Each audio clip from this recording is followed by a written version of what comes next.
kita mulai aja Pak ya. Kita santai cak kemarin aja. Bismillahirrahmanirrahim. Assalamualaikum warahmatullahi wabarakatuh. Waalaikumsalam warahmatullahi wabarakatuh. Terima kasih Bapak-bapak telah menyempatkan waktunya untuk kita bertemu pada hari ini. Jadi maksud dari pertemuan hari ini, saya mau ngasih penyuluhan terkait pengelolaan administrasi kelompok. Gitu, Pak. Jadi kalau kelompok yang bagus itu kan sebenarnya kelompok yang punya administrasinya yang bagus. Ya. Nah, jadi dalam hal ini saya mau meningkatkan kemampuan bapak-bapak lah untuk pengelolaan administrasi kelompok, biar kelompoknya maju. Ya. Harapannya itu. Jadi dalam mengelola kelompok itu kan sebenarnya ada tiga aspek sebenarnya. Pertama itu aspek kelembagaan, itu Cak Mano terkait administrasinya sekarang itu Cak Mano Pak, apakah sudah ada pengelolaan administrasi apa belum di kelompok itu Pak?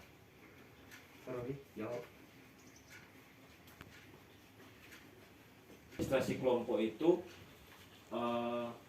segala catatan atau dokumen yang membuat pelaksanaan kegiatan yang ada di kelompok. Jadi ada dokumen tentang Dokumennya tentang bekerjanya ya, di kelompok itu. tentang kelompok itu. Kira-kira di kelompok sudah Cak Mano Pak? Kalau bekerjanya sudah ya.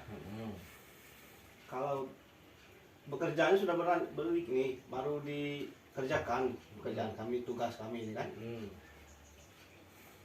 Tapi kalau untuk kalau untuk catatannya belum Belum ada berarti itu belum ada berarti Pak ya. kerjanya memang sudah Belum. itu catatan kan masalahnya banyak halangan nih kapan.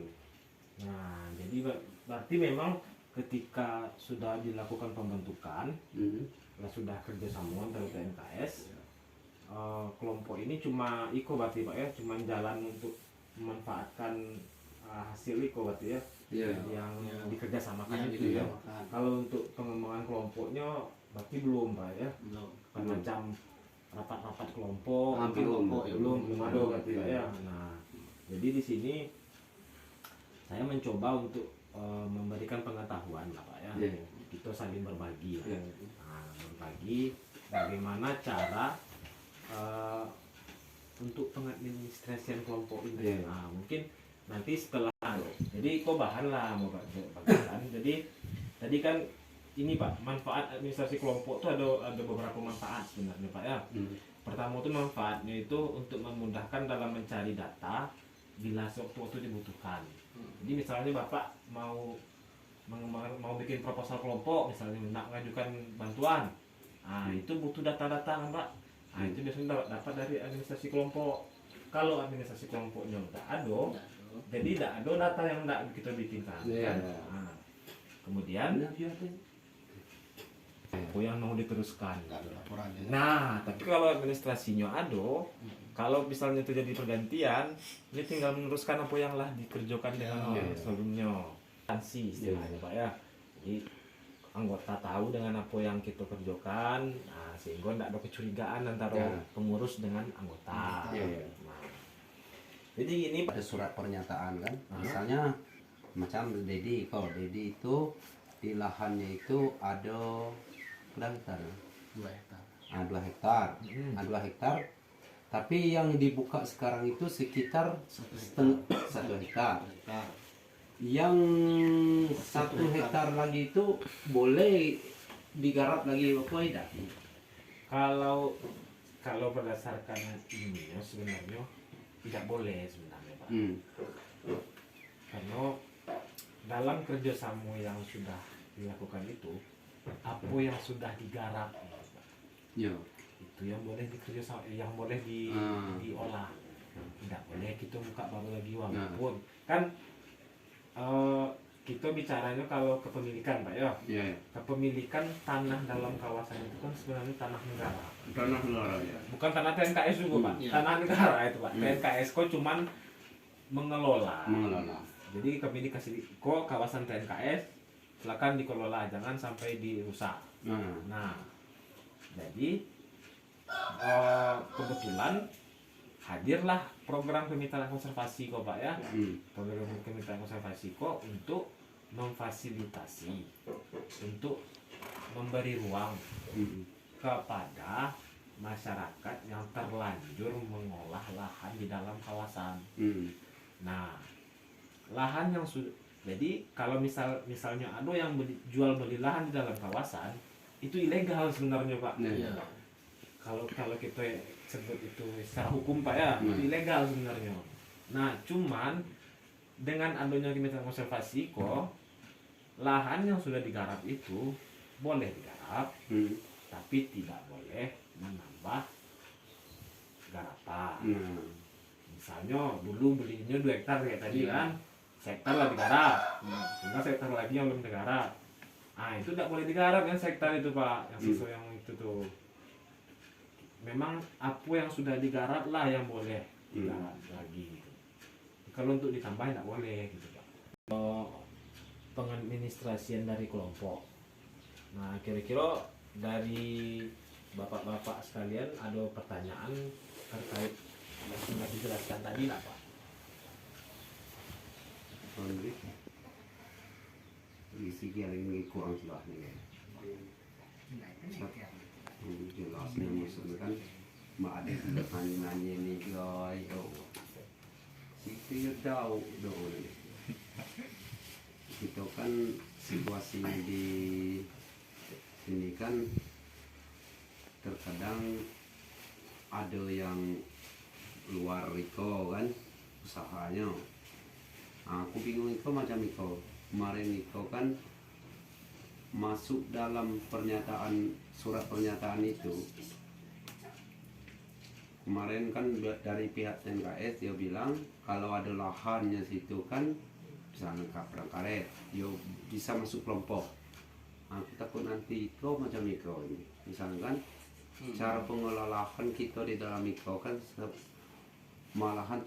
malah tanah situ kan kita tidak bisa buka lagi. Paling-paling dia menghadap situ itu padang karet itulah. Kalau ada duriannya dikit itu. Cuma aku agak bingung macam itulah nanti. Kita mau ngurus yang ada tanaman yang lama. Maksudnya tidak ada kebun.